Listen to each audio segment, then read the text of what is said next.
ದೇಶದಾದ್ಯಂತ ಸಂಚಲನ ಮೂಡಿಸಿದಂತಹ mask man Chinnaiah ಇವತ್ತು ನ್ಯಾಯಾಲಯದ ಮುಂದೆ ಹಾಜರಾಗ್ತಾನೆ. ಕೋರ್ಟಿಗೆ ಇವತ್ತು ಹಾಜರುಪಡಿಸಲಾಗುತ್ತೆ ಚಿನ್ನಯ್ಯನನ್ನ. ಚಿನ್ನಯ್ಯ ಎಸ್ಐಟಿ ಕಸ್ಟಡಿಯಿಂದ ಮುಕ್ತಾಯಗೊಳ್ಳುತ್ತೆ. ಇಂದು ನ್ಯಾಯಾಲಯದ ಮುಂದೆ ಆರೋಪಿ ಚಿನ್ನಯ್ಯನ ಪೊಲೀಸ್ ಕಸ್ಟಡಿ ಇವತ್ತಿಗೆ ಮುಕ್ತಾಯ. ಇನ್ನು ಪೊಲೀಸರು ಇಟ್ಟುಕೊಳ್ಳುವ ಹಾಗಿಲ್ಲ, ನ್ಯಾಯಾಲಯಕ್ಕೆ ಒಪ್ಪಿಸಬೇಕು. ಹೀಗಾಗಿ ಕೋರ್ಟ್ ಮುಂದೆ ಹಾಜರುಪಡಿಸಲು ಸಿದ್ಧತೆಯನ್ನ ಮಾಡಿಕೊಳ್ಳಲಾಗುತ್ತಿದೆ. ಬೆಳ್ತಂಗಡಿ ಕೋರ್ಟ್ ಮುಂದೆ ಹಾಜರುಪಡಿಸಲಿದೆ ಎಸ್ಐಟಿ. ಪೊಲೀಸ್ ಕಸ್ಟಡಿಯಲ್ಲಿದ್ದ ಚಿನ್ನಯ್ಯ ಸತತ 15 ದಿನಗಳಿಂದ ಚಿನ್ನಯ್ಯ ವಿಚಾರಣೆಯನ್ನ ನಡೆಸಿರುವಂತಹ ಎಸ್ಐಟಿ. ಚಿನ್ನಯ್ಯ ಮಾಹಿತಿ ಆಧರಿಸಿ ಮಟ್ಟಣ್ಣ ಜಯಂತ್ಗೂ ಕೂಡ ಡ್ರಿಲ್ ಮಾಡಲಾಯಿತು. ಬುರುಡೆ ಪ್ರಕರಣದ ಮಹತ್ವದ ಮಾಹಿತಿ ಕಲೆ ಹಾಕಿದ ಎಸ್ಐಟಿ ಬೆಂಗಳೂರು ಮತ್ತು ಉಜಿರೆಗೆ ಕರೆದೊಯ್ದು ಸ್ಥಳ ಮಹಜರು ಮಾಡಲಾಯಿತು. ಸೀನ್ ಆಫ್ ಕ್ರೈಮ್ ಹೇಗಾಯಿತು, ಹೆಂಗಾಯಿತು, ಯಾರ್ಯಾರಿದ್ರು, ಮುಂದಿನ ತನಿಖೆ ಬಗ್ಗೆಯೂ ಕೂಡ ಚರ್ಚಿಸಿರುವಂತಹ ಪ್ರಣವ್ ಮೊಹಾಂತಿ ಇನ್ನಷ್ಟು ದಿನ ಕಸ್ಟಡಿಗೆ ಪಡೆಯುತ್ತಾ ಎಸ್ಐಟಿ. ಮೊನ್ನೆ if I am not wrong 11-12 ದಿನ ಆತ ಕಸ್ಟಡಿಯಲ್ಲಿದ್ದ ಆರಂಭದಲ್ಲಿ. ಅದಾದ ನಂತರ ನ್ಯಾಯಾಲಯಕ್ಕೆ ಹಾಜರುಪಡಿಸಲಾಯಿತು.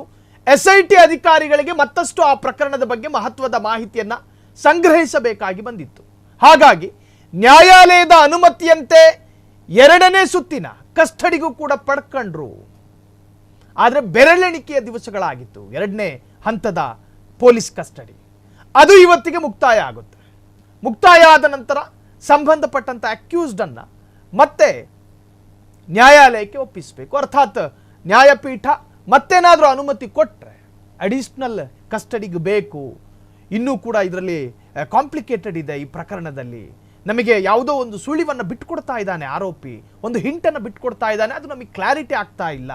ಆತನ ಆಧಾರದಲ್ಲಿ, ಆತನ ಮುಖೇನ ಒಂದಷ್ಟು ಜನರನ್ನು ನಾವು ಪ್ರಶ್ನೆ ಮಾಡಬೇಕಾಗಿದೆ. ನಮಗೆ ಇನ್ನಷ್ಟು ಕಡೆಗಳಲ್ಲಿ ಸ್ಥಳ ಮಹಜರು ಬಾಕಿ ಇದ್ದಾವೆ. ಇವರು ಓಡಾಡಿರ್ತಕ್ಕಂತಹ ಜಾಗಗಳಲ್ಲಿ ನಾವು ಓಡಾಡಬೇಕಾಗಿದೆ. ಅರ್ಥಾತ್ ಅದರರ್ಥ ಸ್ಥಳ ಮಹಜರಿನಲ್ಲಿ ಕೆಲವೊಂದು ವಿಚಾರಗಳ ಸ್ಪಷ್ಟತೆ ಸಿಕ್ಕಿಬಿಡುತ್ತೆ.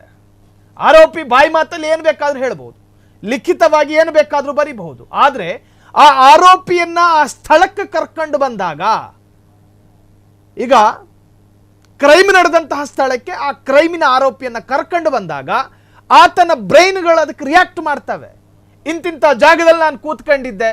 ಕೆಲವೊಮ್ಮೆ ಪೊಲೀಸರ ಸೆಲ್ಲಿನ ಒಳಗೆ ಹೇಳದೇ ಇರತಕ್ಕಂತಹದ್ದು ಸ್ಥಳ ಮಹಜರಿನಲ್ಲಿ ಹೇಳ್ತಾರೆ ಆರೋಪಿಗಳು. ಆತ ನಡೆಸಿದ ಕುಕೃತ್ಯ ಆ ಸ್ಥಳ ಆತನ ಬ್ರೈನಿಗೆ ಸೆನ್ಸ್ ಮಾಡಿದಾಗ ಆತ ಕೆಲವೊಮ್ಮೆ ಸತ್ಯವನ್ನು ಹೇಳುವಂಥ ಸಾಧ್ಯತೆಗಳಿರ್ತವೆ. ಎಸ್ಐಟಿ ಅಧಿಕಾರಿಗಳು ಆರೋಪಿಯನ್ನ ಮತ್ತೆ ಕಸ್ಟಡಿಗೆ ತೆಗೆದುಕೊಳ್ತಾರಾ, ಅನುಮತಿ ಕೊಡುತ್ತಾ ನ್ಯಾಯಾಲಯ. ಚಿನ್ನಯ್ಯ ವಾಟ್ ನೆಕ್ಸ್ಟ್ ಎನ್ನುವಂತಹ ಪ್ರಶ್ನೆ ಕಾಡ್ತಾ ಇದೆ. ಕ್ಷಣ ಕ್ಷಣದ ಸುದ್ದಿಗಳಿಗಾಗಿ ಫ್ರೀಡಂ ಟಿವಿ ಸಬ್ಸ್ಕ್ರೈಬ್ ಮಾಡಿ, ಲೈಕ್ ಮಾಡಿ ಹಾಗೂ ಫಾಲೋ ಮಾಡಿ. ಹೊಸ ಸುದ್ದಿಗಳ ನೋಟಿಫಿಕೇಶನ್ಗಾಗಿ ಬೆಲ್ ಐಕಾನ್ ಮೇಲೆ ಕ್ಲಿಕ್ ಮಾಡಿ.